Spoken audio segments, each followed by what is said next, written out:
4 years ago, after years of cruising the Caribbean on a very small sailboat, Desiree and I set out to find the perfect used blue water boat. We traveled up and down the US East Coast, interviewed experts, and got to see a ton of great boats. And after an extensive search, we decided to buy a Pacific Seacraft 40. To us, it had the ideal combination of a hull shape that prioritized safety offshore, an extremely robust construction, and a very livable interior with minimal compromises. But the boat we bought had only ever been used for weekend sailing, and we were blown away by just how much time and money it took to get this offshore dream boat ready to cross oceans and live off-grid for long periods of time. We've spent the last several years dialing in every single system, and now, just as the boat has become the lean, mean off-grid machine that we had always dreamt of, we've decided to sell her and move ashore. I'll still call you captain of the house. Yeah? So we figured now would be a great time to show you a complete overview of the systems and design qualities that we love about our extremely outfitted Pacific Seacraft 40 that is ready to take its new owners anywhere in the world. So first of all, yes, Atticus 2 is officially for sale. If you are interested in buying Atticus 2, then you can send an email with your best offer to buyatticus@gmail.com. You can also click on the link in the description below if you'd like to check out the listing. And also, last week there was some confusion over whether or not we were going to continue to make videos. My apologies, but yes, we are going to continue to make weekly videos about our upcoming adventure. I think you guys are going to love what we've got coming up next. I think the video series is going to be awesome. So stay tuned. Every single week, we're going to be taking you on a whole new journey. Okay, so that's it. Without further ado, let's jump into the boat tour. I'm having like a bittersweet moment because I'm thinking of like how much I love this boat and how awesome it has been, like this platform to take us around the world. And I'm excited for what's next, but I'm also getting like really sad. Yeah. All right, so to start off, I wanted to talk about the Galley because this is where I spend like 90% of my time. I love this Galley. I love how it's really safe and protected. So when we're underway, I mean, I'm not going anywhere. I've got so much security, great handholds. I also like that from the Galley, I can see almost every part of the boat. And the other thing that I love about this Galley is all the surface area, all the prep space I have. It's just kind of crazy for this size boat to have all this space for prep. I've got all of my spices in here. I've got all of my dry goods under here. All my pots and pans fit in great. I love this refrigerator because it does keep a lot of food. One thing that is annoying and still kind of bugs me is the fact that it drops down and I have to go like dumpster diving because there are two levels. There's a level here and a level down here. Yeah. So a lot of food storage, but very much not convenient to access. You just got to be a little flexible and you got to plan ahead. Jordan got me a new oven recently, which has been amazing because we've been able to make brownies and cookies and bread. And in terms of the systems in the Galley, first of all, we've got the Seagull water filter. This right here is heavily filtered drinking water. We've got a foot pump, so just in case we lose power, which has happened to us, we can always access water from the tanks, which is great. We also have a pump that pumps out water from this drop-down fridge and it goes into the sink. So that way when we clean the fridge, it's that much easier to do. We've got a fan here, which there's a lot of fans in the boat. We have gradually installed more and more fans, and so there's a lot of forced air movement that happens in here. Also worth mentioning is we have hot water on the boat, so we have hot water access at all the faucets. And then the boat has 3 water tanks. Between those 3 tanks, we have 120 gallons of fresh water on the boat, which is generally speaking enough to last us about a week if we're doing a moderate amount of consumption. If we're really, really careful, we can make it stretch even longer. And then of course we have our nearly brand new Spectra water maker, which makes it so that I don't even hardly think about that anymore. We basically run with all 3 tanks full. When the first tank empties, we just fill it up using the water maker. And so that way we always have a ton of water in reserve in case the water maker were to stop working or whatever. So it's a system that's worked really well for us. Okay, so this is my favorite part of this boat, I would say. I'm in the Galley a lot. I love the Galley, but as far as lifestyle and just coziness and comfort and like what makes me warm and fuzzy inside is thinking about this huge, what we call the Nuzz station, because I like nuzzling. Since we've had Isabella, this is always in the down position. Before we had Isabella, there's actually a table underneath here and it pops up and it becomes, you know, like your main salon table where you eat at. And I mean, it's a huge bed. It's a great place to play with the baby and the dog. We have a lee cloth right here also, which we connect when we're underway. And we've got the TV set up over there. So at the end of the day, when we're exhausted and we just need to chill out, this is a great spot to just watch a movie and unwind. This nuzzle station is one of the main reasons why we chose this boat, because we knew we'd want a really cozy family area. And this has been that. Again, I'm gonna start crying. Like, there are just so many memories here of like bringing Oso home when he was a puppy and bringing Isa home from the hospital when she was born. And yeah, it's a good space. And then behind the TV is where we have our, well, I call it our networking cabinet, but we've got a printer, we've got a router, and then we've got Starlink and its own dedicated router. And first of all, Starlink has been a complete game changer. It has worked beyond my wildest dreams. Like, we have very good internet all the time, period. This Wi-Fi 6 router is actually awesome because it's really powerful. And so we can actually get internet from Starlink if we're out on deck anywhere from the boat, even like on the dock in a marina or in a dinghy, like if we're out around the boat. I've even had access to the wireless ashore when we're at anchor sometimes. And then the printer is actually really useful for us because checking in and out of countries, like all of the bureaucratic hurdles that we have to jump over really require a printer. Okay, next, for probably the part of the boat that I spend most of the time in. First of all, it's powered by this laptop here. So I could be here just working on my laptop, but for me, I have back problems. This is just kind of a weird hunched situation. And so I'm able to connect it to mouse, keyboard, monitor, and I can put it right here when I'm working so that I'm sitting really well and it's convenient, big screen. And then when we're sailing, I can very easily stow that, so it clears up a lot of space here. And then the other really nice thing about this setup is that it can be a standing desk, you know, so very quickly I can convert it. And so boom, here I am, it's a standing desk. I'm able to save my back. And then we just recently replaced these cushions here so that this actually has nice lumbar support. So this is just an ideal office space. So whether you're gonna be working remotely or just spending time on the computer like everybody does, this is an ideal setup. And honestly, it's something that if you're looking for a 40-foot Bluewater boat, this is going to be very rare where you actually have legroom and like a nice seat to spend a fair amount of time at the computer comfortably. Like, this is really cool. And then below me here are, well, we normally have 600 amp hours of lithium batteries. Right now we're down to 50% of that. We are in the process of replacing the battery that went bad. So you might not know about this, but one of our batteries died recently, and so we are in the process of getting a new one. That whole issue will be resolved by the time we sell the boat. The boat's also got 800 watts of solar. We've got a 360 amp alternator. We have shore power connections for both American standard shore power and European shore power. So whichever continent we're on, we're able to just plug in. And also this last winter, we installed a brand new S-Bar diesel heater, which does an amazing job at heating up the boat if it gets cool out. So the electrical system on this boat can basically handle an immense amount of demand.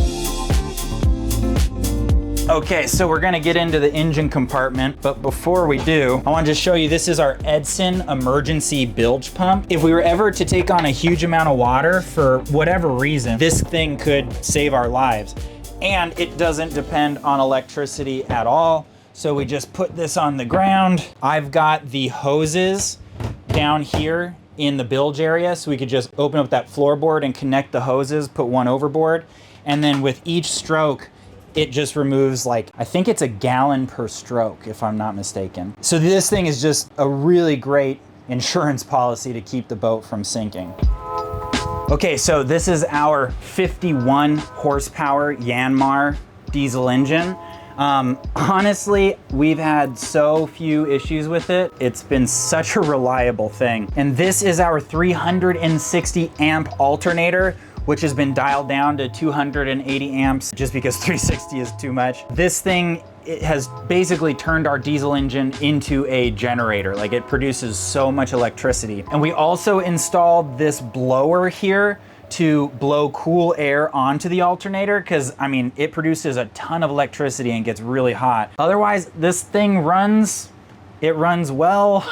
It's an older engine that's just not overly complicated, and I love it. And in fact, this area right here at the companionway has some of the most hardcore Bluewater features of the entire boat. So first of all, there's this grate that drains into the bilge. So if any water comes in through the companionway, it'll drain really effectively and it won't flood the actual walking area of the boat. This boat has bulkheads on either side of the ladder. So as I'm coming in, even if it's super gnarly out and the boat has a ton of motion, I can support myself, bounce around, and not hurt myself hands-free, right? All the way until I get down off the ladder. So this is super clutch, and you actually have it going forward. So if the boat's moving, bouncing around, tons of motion, like, you have all of these hip holds that you don't need your hands to keep yourself from falling and hurting yourself. Vast majority of modern boats, if you're not holding onto something really well, you could fall a long way. And then the other really neat thing for offshore sailing is the fact that the bathroom is right here. Okay, so moving on to the head, this bathroom is actually really huge for a boat this size. The toilet itself, I know it sounds kind of crazy, but I love the size of it and how it feels like we're in a house. A lot of boat toilets are like kind of puny and you feel just like an oversized adult using it. I also love how big the shower is. I love how the shower is separated from the rest of the bathroom, so you're not going to get everything wet every time you shower. I like how the floor and the walls are all not necessarily wood. There's a little bit of wooden accents, but for the most part, it's all liner. It's super easy to clean. And obviously, I love our washing machine. I mean, I basically run a load every day and we keep up with the demand so easily, and then we hang things up to dry outside. So it's just a really convenient, really awesome system, quiet. We haven't had any issues with it. And also, I love that I can use this toilet anytime, whether we're like heeled over on the starboard side or port side. Like, I'm not going anywhere and I can do my business if it's pretty crazy out there, which is nice, because when you gotta go, you gotta go. All right, and this is the quarter berth. This is another one of the things that if I could change about this boat, I would. And that is the fact that the boat's a canoe stern. What it does is it really limits the amount of space here at the back end of the quarter berth. So you can sleep 2 people in here if only one of them is as tall as me. If it's just me in here, this is a big berth. There's a lot of space for my luggage if I'm a guest. And then the thing I love this berth for is an underway berth. I love being able to sleep here when I'm underway because I'm right next to the cockpit, and through these 2 windows, I can actually communicate with whoever's on deck. This is a really functional quarter berth. It's got its own door. It's got its own closet. It's a good amount of space. The only downside is the footroom is just not that great. But you can't have everything, and it is a very, very safe boat in big waves offshore. Okay, last room on the boat is the V-berth, where the magic happens. I love how beautiful this V-berth is, actually, with all the wooden accents. Super cozy. Ventilation is awesome. We got these 2 ginormous fans, one for each of us. Big hatch, 2 windows. The one thing I would say I wish were a little bit different about this boat is I wish this mattress were bigger. What the builders did instead was they sacrificed this extra bed space to create these 2 step-ups, one on this side and one on that side, so that it's easier to get on the bed. Also, we added a new storage addition to the V-berth. This used to be a sink area, which we never used. I don't know why you need a sink in the V-berth, but we do need a lot of storage space in the V-berth. There's also another hanging locker over here. And then we've got these drawers under the V-berth. And then on top of that, there's storage all throughout underneath the V-berth. Okay, so now we are at what is debatably my favorite part of the boat, which is the helm station. First of all, I like the fact that it's in the middle of the cockpit. I have a really good visibility.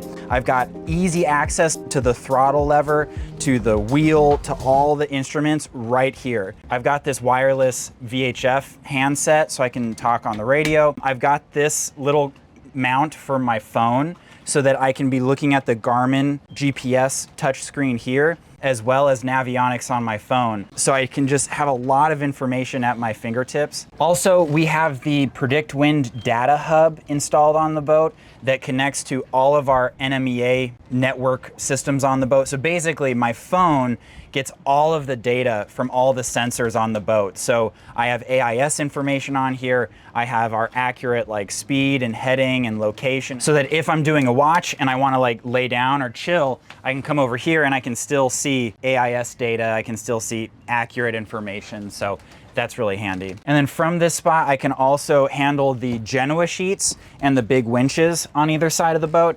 And I've got this winch and these lines for reefing and deploying the head sails. The biggest improvement that we've made to this boat is this bimini, the extended cockpit railing here, the solar panels and davits. So this whole system is just like so clutch for adventuring and living full-time on the boat. First of all, the bimini is very, very strong, right? So there's 4 attachment points to the extended handrail here, which is extremely strong and rugged in and of itself. And then there's 4 bows for a relatively small bimini. So what that means is that this bimini can take a lot of wind. It can take a beating, and you don't necessarily have to take it down just because there's a storm coming. We've also got these really nice seats.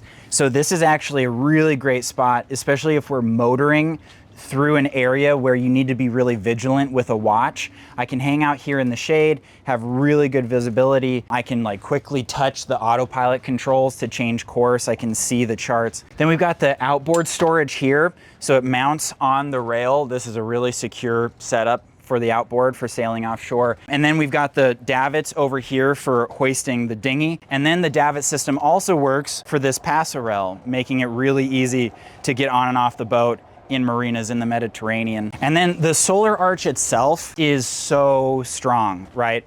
So the fact that it acts as a support for the bimini is great because it's a very robust way to connect this thing. But then also for the solar panels, like I am not worried about the loads that these get in strong winds. You know what I mean? Like you're not going to destroy this thing. It's so freaking beefy. And then back here, we also have our water access. So we've got a ladder here that comes up and stows while we're underway. We can deploy it. That's how we get into the dinghy. That's how we like get in and out of the water when we go swimming. I will say that, as I mentioned with the quarter berth, the canoe stern and all of the aspects that kind of spring out of that is like my least favorite thing about the boat.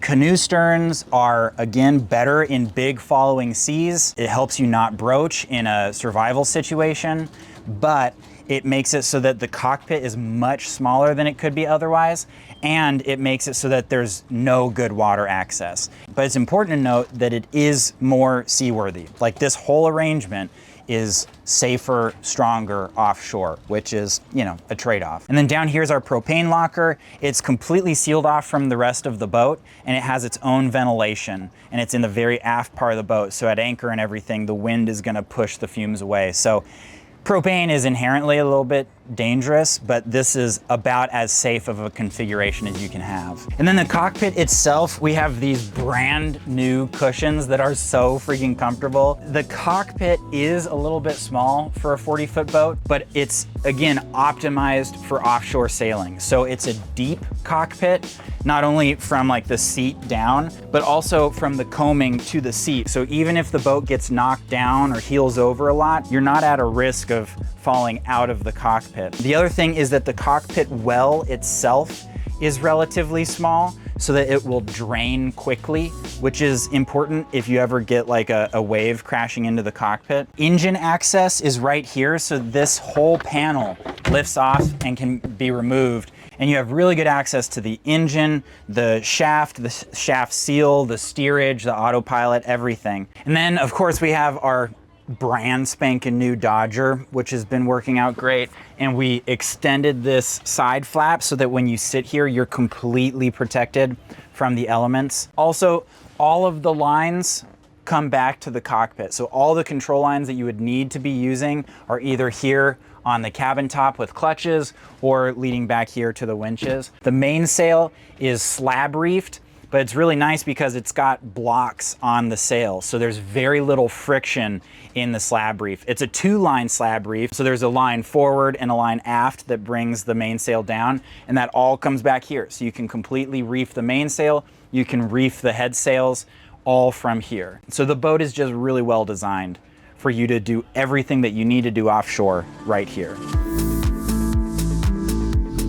As I mentioned, you really don't need to come up forward much when you're sailing, but if you do, you've got these awesome granny bars. You come up here and you have a reliable sense that you won't be falling overboard while you're working at the mast. You also have the dorade box and cowl vents here that allow air to get into the boat at all times, but not water. So that's great. It allows for air exchange. The other thing we have back here are the running backs. Now, these are pretty high-tech running backs that we designed with the help of John Kretschmer. They're made out of Dyneema, so they're like super high strength synthetic line, and they run back to connection points near the cockpit. They're very easy to set up, and we can tighten them using the big winches so that we can create a lot of tension. And the nice thing about that is that that really increases the tension of the luff of the staysail. So what that does basically is it makes the staysail really nice and tight so that it can propel the boat forward and not heel the boat over so much. So it makes the sail work really well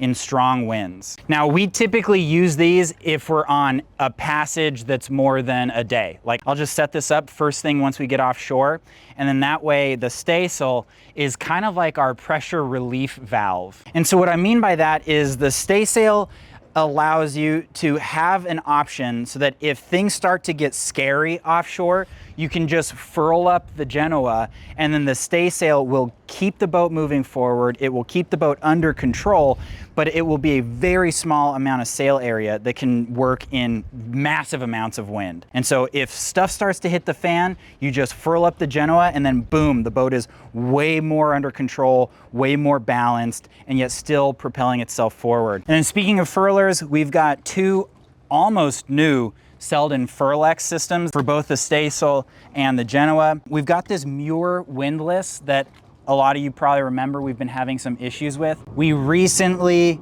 bought a brand new Muir windlass, brand spanking new windlass and motor. And while this has definitely been having issues, it is still working. It's still totally functional.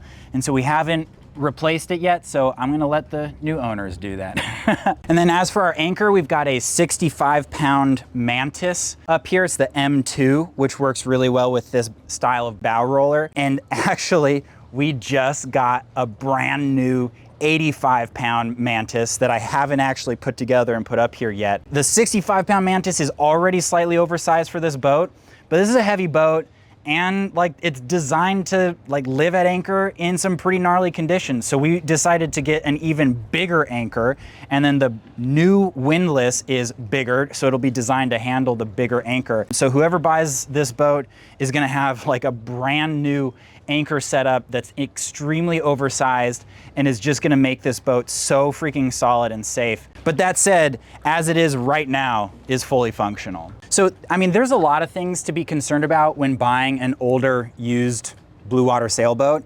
But to me, the biggest concern should probably be if there's been water leaking into the boat where the chain plates penetrate through the deck.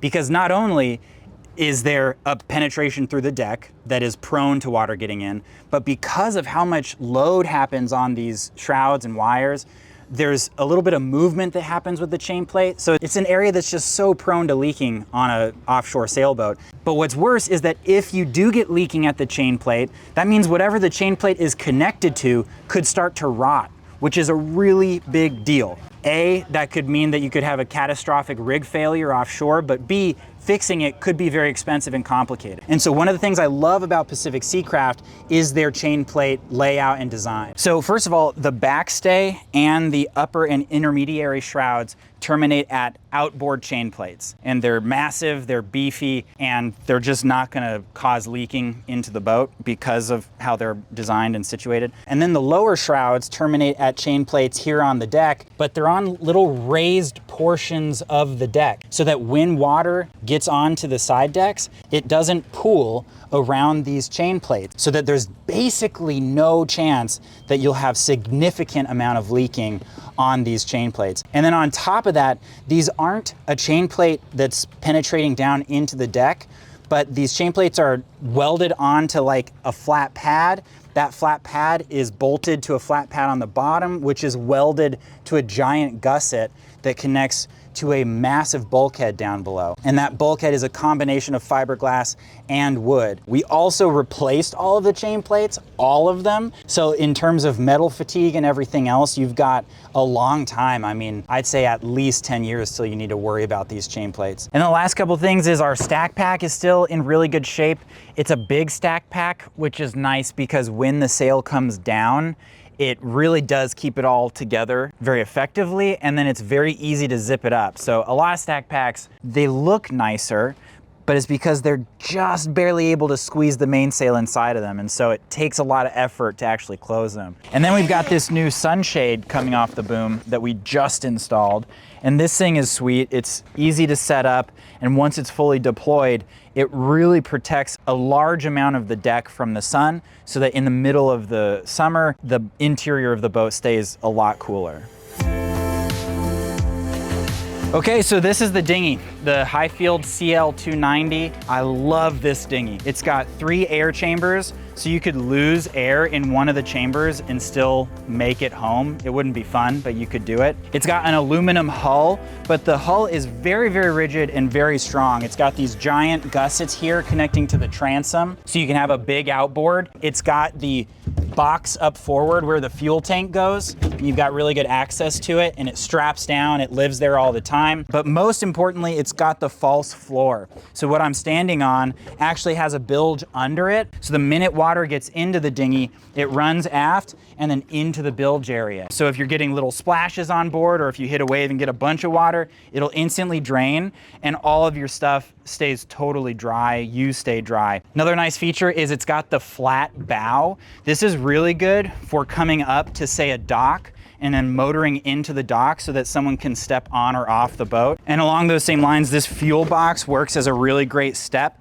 to get on and off the boat. But like I said, the most important thing about this dinghy is the fact that it can take the 20 horsepower Tohatsu. That's a lot of horsepower for a dinghy of this size. And so what that means is that with 2 adults, you can get on a plane easily in any situation, which is clutch. And it goes really fast with that 20 horsepower. Like, I think with 2 people on it, we can reliably do 15 knots, something like that. I mean, basically like a really solid, tough, strong dinghy with a big, tough, strong outboard makes it so that living off grid is possible. Like, this is your truck. This isn't your go fast, zip around vehicle. Like, this is taking equipment and stuff with you long distances to your remote home.